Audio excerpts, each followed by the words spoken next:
បាទសួស្តីអ្នកទាំងអស់គ្នាថ្ងៃនេះវិលមកកាន់អ៊ីពីសូតទី1របស់ខ្ញុំដែលនិយាយអំពីកម្មវិធីអារម្មណ៍អ្នក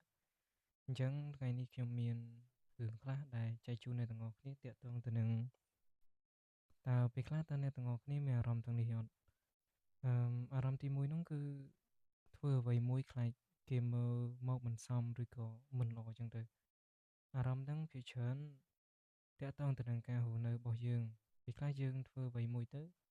ខ្លាចគេមើលមកមិនល្អមិនសមជាក់ស្ដែងដូចជាការស្លៀកពាក់អញ្ចឹងចុះប៉ុន្តែតាមពិតទៅការស្លៀកពាក់ហ្នឹងវាគ្រាន់តែជាអារម្មណ៍របស់យើងវាគ្រាន់តែជា style ឬក៏គ្រាន់តែជាការរស់នៅរបស់យើងអញ្ចឹងទៅប៉ុន្តែយើងតែងតែមានអារម្មណ៍មួយថាជុំតិចអញពាក់អញ្ចេះតិចអញពាក់អញ្ចោះទៅខុសទៅប៉ុន្តែតាមពិតទៅយើងធ្វើអីធ្វើទៅវាមិនខុសទេកុំឲ្យតែវាខុសច្បាប់ហើយពេលខ្លះយើងចេះតែបារម្ភច្រើនដូចថាយើងធ្វើអ្វីមួយដែលវាល្អសម្រាប់យើងប៉ុន្តែ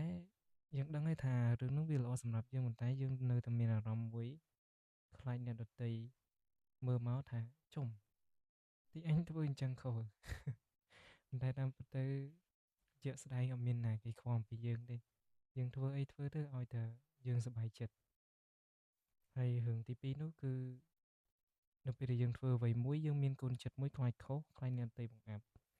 ជាក់ស្ដែងដូចជាការដែលយើង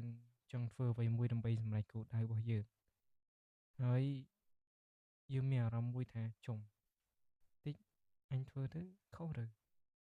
តិចពេលធ្វើអត់ជោគជ័យទៅអ្នកដទៃបង្អាប់ទៅប៉ុន្តែតាមពិតជាក់ស្ដែងនៅក្នុងការរស់នៅរបស់យើងបើសិនបើជាយើងខ្លាចខុសយើងមិនអាចបង្កើតនៅរាល់កត្តាអ្វីៗដែលថ្មីទេហើយរាល់ការបរាជ័យសុទ្ធតែមានអ្នកដទៃបង្អាប់ប៉ុន្តែយើងយកពាក្យអ្នកទាំងអស់នោះមកធ្វើជាការលើកទឹកចិត្តខ្លួនឯងវិញអញ្ចឹងនៅក្នុងជីវិតរបស់យើងនៅក្នុងអារម្មណ៍របស់យើងនឹងគឺយើងមិនគួរគិតអញ្ចឹងទេព្រោះថានរណាដែលថាមិនខុសនៅក្នុងជីវិតរបស់យើងត្រូវអត់អ្នកទាំងអស់គ្នាហើយ